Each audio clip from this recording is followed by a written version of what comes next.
और गाजा निवासियों के लिए इजराइल एक ऐसा संकट बन गया है जिसने फिलिस्तीनियों को मौत के मुहाने पर खड़ा कर दिया है। अगर बारूद से बचें तो भी भूख से मौत तय है। ऐसा क्यों कहा जा रहा है, इस रिपोर्ट में देखिए।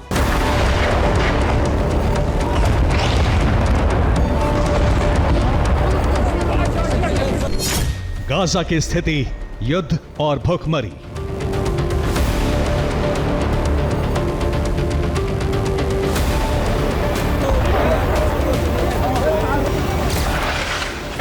हमास के खिलाफ इजराइल की जंग ने गाजा के निवासियों को उस राह पर खड़ा कर दिया है जहां उनके पास दो ही विकल्प रह गए हैं।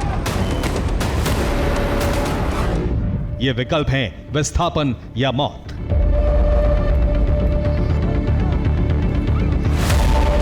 मौत अगर इजरायली बारूद से नहीं होगी तो उनकी जान ले लेगी पेट की भूख।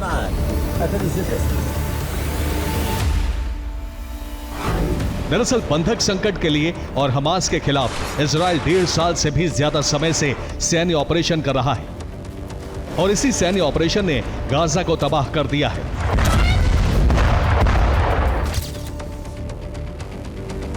फिलिस्तीनियों के लिए उत्पादन करना या खाने का इंतजाम करना भी मुश्किल हो गया है, जिससे गाजा में उनकी जिंदगी जीते जी नर्क बन गई है। एक रिपोर्ट के अनुसार अब तक 111 लोग भूख के कारण जान गंवा चुके हैं। जान गंवाने वाले इन लोगों में 80 संख्या बच्चों की है और 21 वयस्क भी भूखमरी की वजह से मौत के शिकार हुए हैं। हालांकि यूनाइटेड नेशंस लगातार गाजा में रहने वाले लोगों के लिए सहायता भेज रहा है।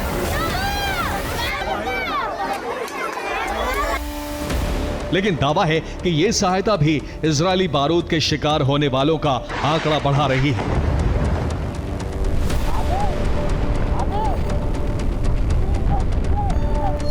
इस बारे में एक न्यूज एजेंसी ने रिपोर्ट प्रकाशित करते हुए बताया है कि 22 जुलाई को संयुक्त राष्ट्र मानवाधिकार की तरफ से गाजा में सहायता पहुंची थी, लेकिन जिस समय लोग खाने की सामग्री ले रहे थे तभी इजरायली सेना ने हमला कर दिया और इजरायली सेना के इस हमले में 1000 से ज्यादा फिलिस्तीनियों की मौत हो गई।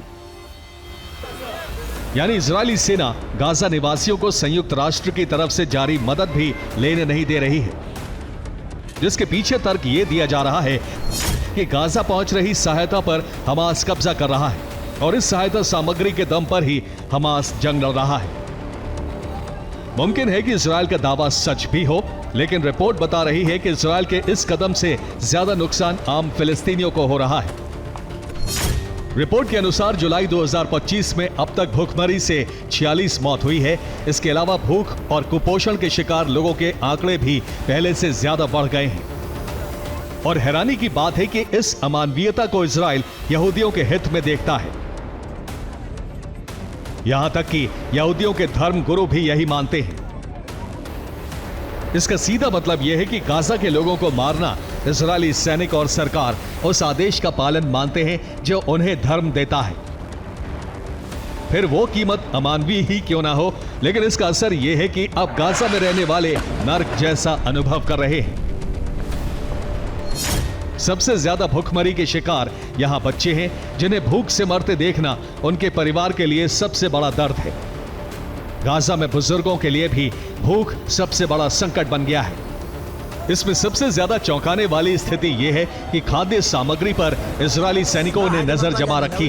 जैसे ही सहायता प्राप्त करने वाले लोगों की भीड़ जुटती है, इजरायली सेना उन पर हमला कर देती है और यह कार्रवाई आगे भी जारी रहने की आशंका है। यानी गाजा की तबाही और गाजा के लोगों की मौत का कारण अब भूखमरी बनने जा रहा है। Bureau report, TV9 Bharatvarsh.